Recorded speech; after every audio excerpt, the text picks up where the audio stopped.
Hello friends, તો આપણામાંના ઘણા બધા મિત્રો સ્માર્ટ બોર્ડ પર જે કહેવાય ચોપડી ચાલુ કરીને વિદ્યાર્થીઓને ભણાવતા હોય છે. ખાસ કરીને જે ભાષાવાળા મિત્રો છે એમને તો ચોપડીની ખાસ જરૂર પડતી હોય છે. તો હું તમને બતાવું કે કેવી રીતના આપણે શાળા મિત્ર એપ્લિકેશનનો સ્માર્ટ બોર્ડમાં ઉપયોગ કરી શકીએ છીએ. હા, એ જ શાળા મિત્ર એપ્લિકેશન જેને આપણે મોબાઈલમાં ઉપયોગમાં લઈએ છીએ. તો એ જ શાળા મિત્ર એપ્લિકેશનનું વેબ વર્ઝન આવી ગયું છે.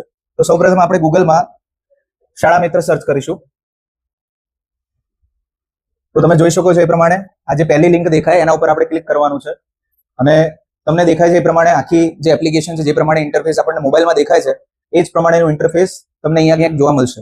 હવે હું ક્લિક કરું છું ધોરણ 7 ઉપર, તો એડ આવશે. આપણે બંધ કરો ઉપર ક્લિક કરીશું એટલે એડ એની મેતે જતી રહેશે.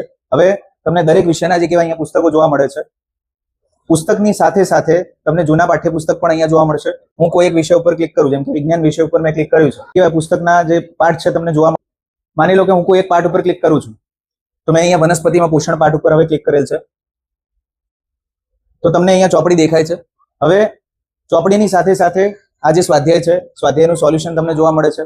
એના સિવાય આ પાઠને લગતા વિડીયો તમને જોવા મળશે. એટલે તમે આના ઉપર ક્લિક કરશો તો સીધી યુટ્યુબ લિંક ઉપર એ તમને લઈ જશે. એની સાથે સાથે જે વધારાની વસ્તુ તમને જોવા મળે છે સરળ સમજૂતી. આના ઉપર તમે ક્લિક કરશો એટલે આખા પાઠની જે સરળ સમજૂતી છે એ અહીંયા જે કહેવાય ખૂબ સરળ શબ્દોમાં તમને સવિસ્તાર અહીંયા આપેલી છે. આખા પાઠનો સારાંશ જે છે તમે અહીંયા જોઈ શકો છો, જે વિદ્યાર્થી એમની નોટમાં પણ લખી શકે છે. આજ માટે એટલું જ. આવજો.